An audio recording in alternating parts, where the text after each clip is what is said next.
Ask anybody around the world what two things Detroit is known for, and they will most likely respond: one, making cars, and two, making music. Well, with the Detroit Grand Prix and the Dream Cruise now behind us for this year, all eyes will turn to Motown for the big final international music event of the summer. It's time for the 2018 Detroit Jazz Festival. So what's on tap for this annual Labor Day weekend event? And what impact does this long-standing musical tradition have on how the world sees one of the greatest musical cities on the globe? We'll ask the man in charge, Chris Collins, president of the Detroit Jazz Fest Foundation, artistic director of the festival, and a musician himself. It's Sunday, August the 26th. I'm Chuck Stokes, and this is Spotlight from theCUBE. And welcome back to Spotlight on the News down here at theCUBE, our downtown home for Channel 7. Joining me now is a very familiar face. He is the president and artistic director of the Detroit Jazz Festival, Chris Collins. Chris, welcome Chuck, back. good to see you, my friend. A year rolls around awfully fast. It's hard to believe Labor Day is coming up on us. It is, right around the corner. And Labor Day in Detroit is a tradition, and it means the Detroit Jazz Festival. This is the 39th year. That's right. We've come a long way from the day when Bob McCabe started all this. That's it. He started a wonderful tradition that still flourishes today, and as you said, because of the connectivity between jazz and Detroit, there's a real importance and a cultural connection to the Detroit Jazz Festival. So, simple question. Are you ready, and will it be bigger and better than last year? We are ready, and just like jazz itself, boy, it just keeps growing and evolving and taking new shapes. You'll see a lot of artists this year that are upcoming powerhouses and new faces, and something for everybody, every generation, everybody from every background will find something to enjoy and something new to discover. And I noticed that. I mean, you've got the old staples. You've got Chick Corea here, big name, the artist in residence. But as you said, you got some of the newer, younger talent that I imagine is going to also attract a younger crowd to make sure that the people that are attending are not just from one generation, but from several generations. That's right. It's about families. You know, this year, as in last year, and will continue for a while, we are the Detroit Jazz Festival presented by Quicken Loans, and they sponsor something called the Untitled Series, which are artists not to be missed. And they are these wonderful, powerful, upcoming artists that have an appeal across the generational barriers. They bring together musics of fusion and modern musics and blend them with jazz, and some of our projects do that as well. So we have artists like our resident ensemble, Terry Lynn Carrington and the Great Esperanza Spalding, along with Kareem Riggins, who's doing an amazing project with some of our Detroit alumni players. These are guys that are about in their 20s, and they were part of our youth programs years ago, and now they're becoming the young lions of Detroit, and they're going to be blending hip-hop and techno along with straight-ahead jazz. So many of these projects, along with some of our national artists like Chris Dave Drumheads, his new Blue Note Records, Gillen. These guys have reputations in a lot of music backgrounds, and they're going to be bringing that to the Jazz Festival, but from the jazz perspective. So jazz will live in every set. Chris, the real headliner here is that this is the largest free jazz festival in the world. But in addition to that, it is also world class. That's right. When you talk about the big jazz festivals in the world, Detroit Jazz Festival is right on top of the list. It is a very special coming together of amazing traditional and new artists. We have youth programs. We have many of our universities and schools featured throughout the program. And we have culminations of a lot of events that have been unfolding throughout the year, sponsored by the Detroit Jazz Festival Foundation. So we have the Jazz Week All-Stars, we have Dr. Valade's brass band opening the festival, as always, with the second line. And we have a lot of projects like our Latino Jazz Project, which brings traditional jazz players from our community here in Detroit, together with some of the traditional Latino musicians, guitars and vocals and percussionists, and blends them together throughout the year in rehearsals and special projects that will culminate and present at the festival. So it really allows for some unexpected moments, but always filled with creativity and connectivity and conversations and things that can create kind of kitchen table conversations between grandparents and parents and children about this music, about culture, about Detroit, about all that we are. All right, we're going to take a little break. When we come back, I want to kind of drill down on the sponsorship and why that is so important to keeping this a free jazz festival so that people from all walks of life can enjoy it and not have to go in their pocket and say, wow, I got to mortgage the house after I go to the jazz festival. We'll be right back with Chris Collins. Don't go away.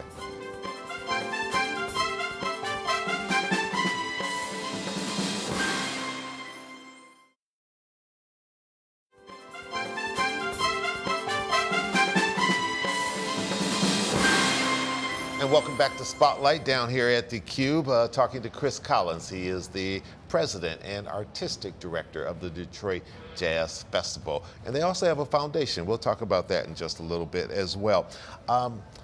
You mentioned Quicken Loans. They're the title sponsor, but you have so many other sponsors involved. And then, of course, Gretchen Valade. We cannot talk about this jazz festival without talking about her and all of this corporate support. Indeed, and Gretchen, philanthropic support. It's true, to feature not only our signature event, the Detroit Jazz Festival, and present it completely for free. There are no ticket booths, there are no tickets to buy.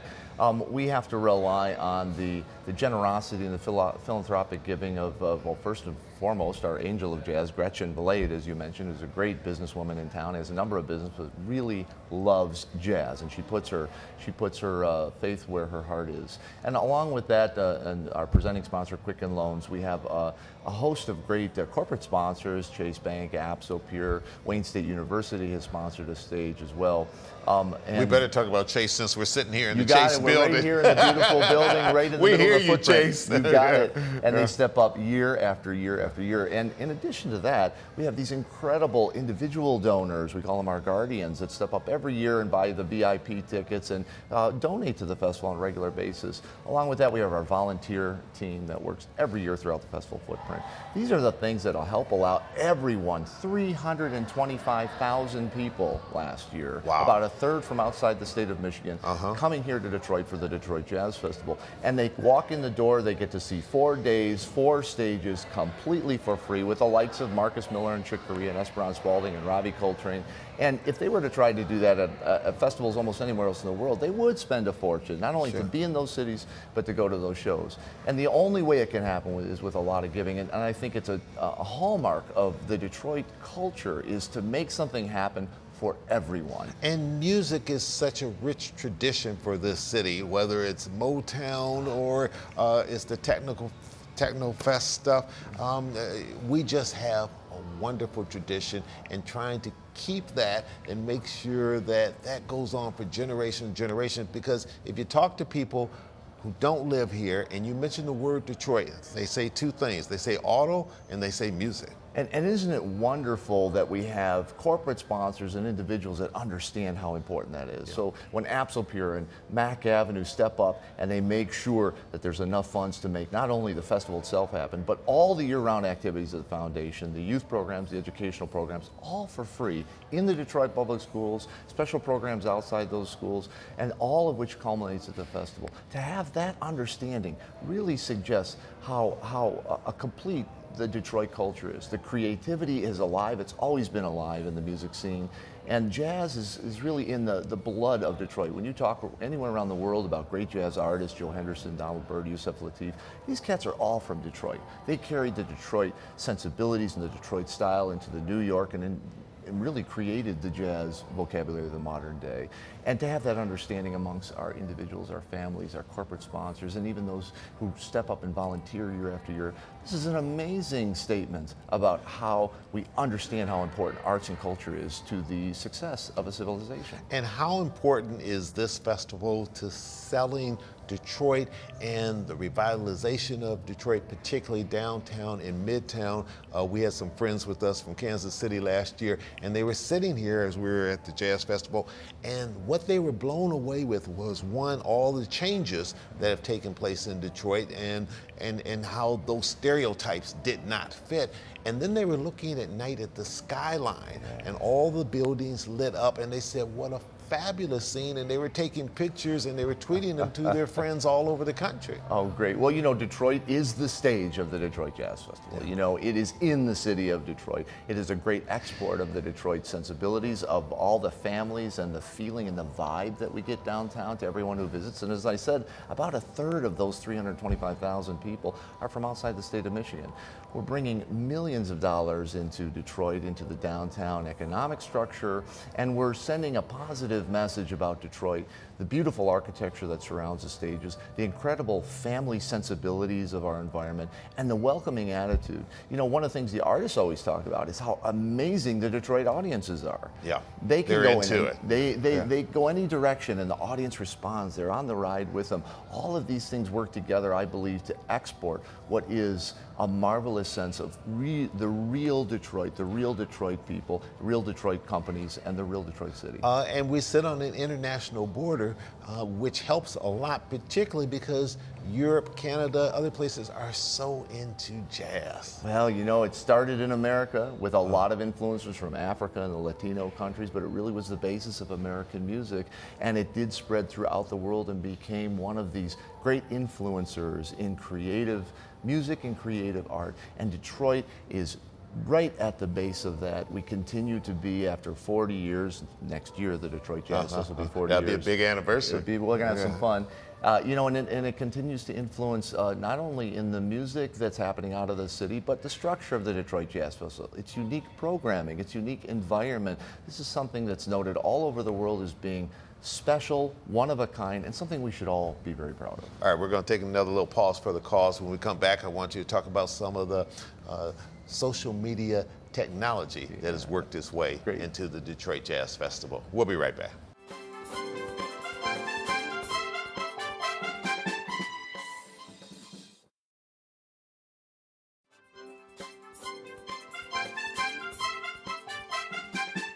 The date's August the 31st through September the 3rd, Labor Day weekend here in the Motor City, the Detroit Jazz Festival.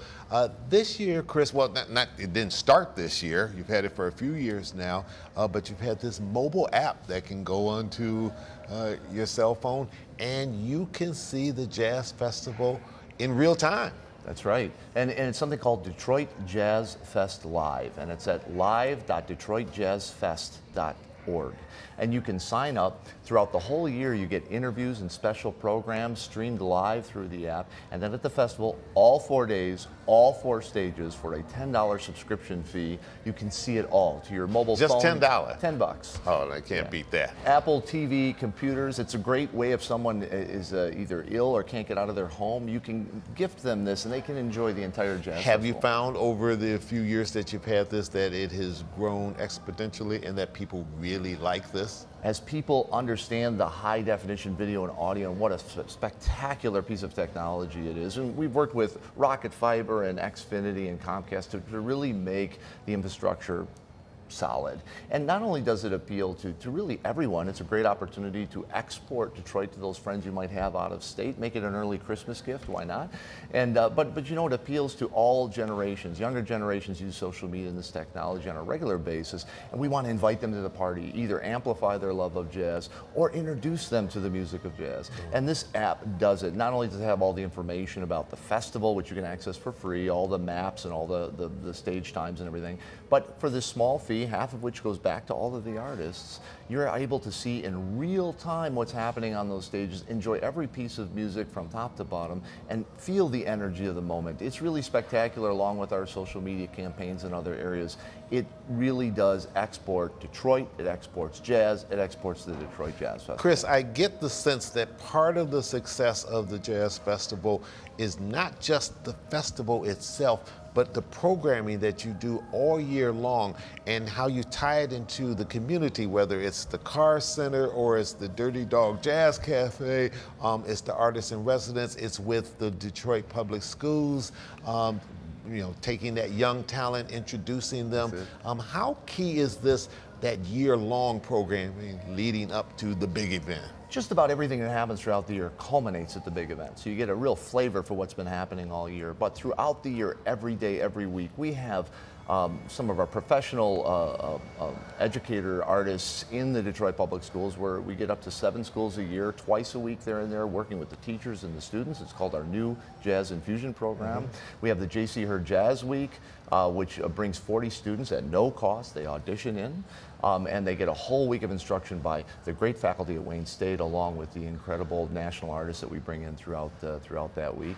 And then we have all of our special projects that blend youth ensembles with adults, the Mentor-Disciple series, all of these things, along with the rehearsals of the resident artists and the resident ensemble, the different projects they do with youth, the presentations they do, the master classes they do, all of that comes together. And how cool is that if you're a student at Wayne State or Oakland University or any of the other schools around this area? They have really good jazz programs, Michigan State, yeah. And all of a sudden you're on the stage, or at least in a close proximity to these world famous artists who have built their reputation, and be able to interact with them. Indeed, and this is why, you know, when Doris Duke stepped up and helped support the creation of the live app, it was the completeness of our approach to jazz. We want to mentor, we want to amplify artists' careers, we want to give a venue to these creative artists and so on, and bring forth the excitement and energy of the music and of the city.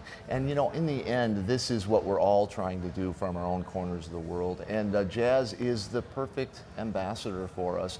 In addition, all these young people, as you mentioned, from universities and schools, they're playing on the same main stages that the main artists are playing on. They're interacting with them backstage. They're seeing them at the late night jam sessions that go till 2 a.m. at the Marriott. Right. And you know, it's a feeling of coming together and getting those experiences that can add to what you're studying on your own, to what you're studying in an academic environment. It's the real street school of this music brought together and creating moments where all of these elements can come together, share ideas in hopes of creating something new for the future. And it can be quite astounding to witness. People can see what the lineup is by just going to the website? DetroitJazzFest.org, it's all there. All right, and one final question. We've talked a lot about the festival and all these other artists, but some people out there don't realize that you're a world famous artist too, jazz artist, and you play the music, and you've been touring the world this year. Yeah, I've been in Europe, Croatia, and Italy, and France, and Switzerland, and you know, it's an now, how do you do that and still ride herd over this mega jazz festival? As any musician will tell you, a musical career is a weaving together of moments. Multitasking. It is, and it puts me right in the middle of the artist and allows me to communicate about music and write music and study scores and work with the artist on a very intimate level with the music. And I think I like to think it really adds to our programming and what we do as we pursue the Detroit Jazz Fest Foundation mission. All right, last question. Can you give us a little peek into what might happen next year for their 40th anniversary? I will tell you it'll be a big celebration. I will tell you it will have a lot to do with Detroit, not only the artists who are here, but the amazing artists that have come from here. We're going to be celebrating all that the festival is, all that the festival will be, all that the festival has been, and tie it all into the great city and the legacy that this music scene, this creative artist scene continues to promote. All right, Chris Collins, best of luck this year. Thank you, Chuck. We'll see you down there. I'll see you down there. I'll be there. All right. All right. Coming up, we remember the Queen of Soul's connection to jazz.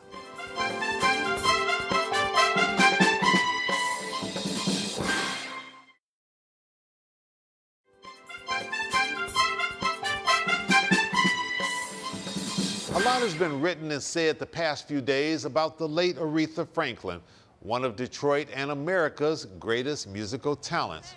More often than not, the conversations are about her powerful gospel singing, Grammy Award-winning rhythm and blues hits, or her Bring the House Down opera performance when she filled in for Luciano Pavarotti. But as the Detroit Jazz Festival gets ready to kick into session, we should also remember Aretha's connection to jazz. Early in her career, especially when she was with Columbia Records, she performed with the jazz greats, Thelonious Monk, Duke Ellington, and many others. She shared the family piano with Art Tatum, Nat King Cole, and Oscar Peterson. She studied the styles of Ella Fitzgerald, Dinah Washington, and Billie Holiday. She performed on the old Steve Allen Show and many other venues.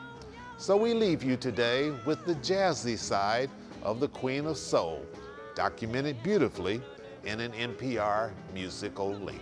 This is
baby kisses I said I'm gonna deliver.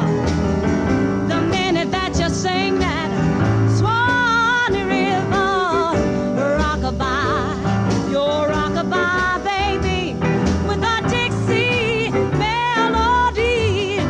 Oh, weep no more, my fair lady. Why don't you sing that song for me? And little Joe, just as though you had me sitting right there on your knee. Yeah, a million baby kisses I said I'm gonna deliver. The minute that you sing that Swanee River rockabye, your rockabye, baby, with a Dixie, one of those melodies.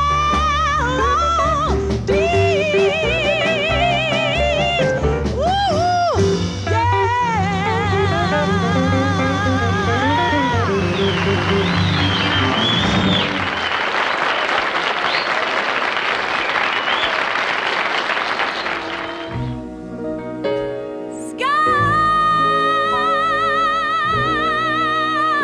Skylark, I don't know if you can find all of these things, but my heart is riding on your wings. You see them anywhere. Won't you leave?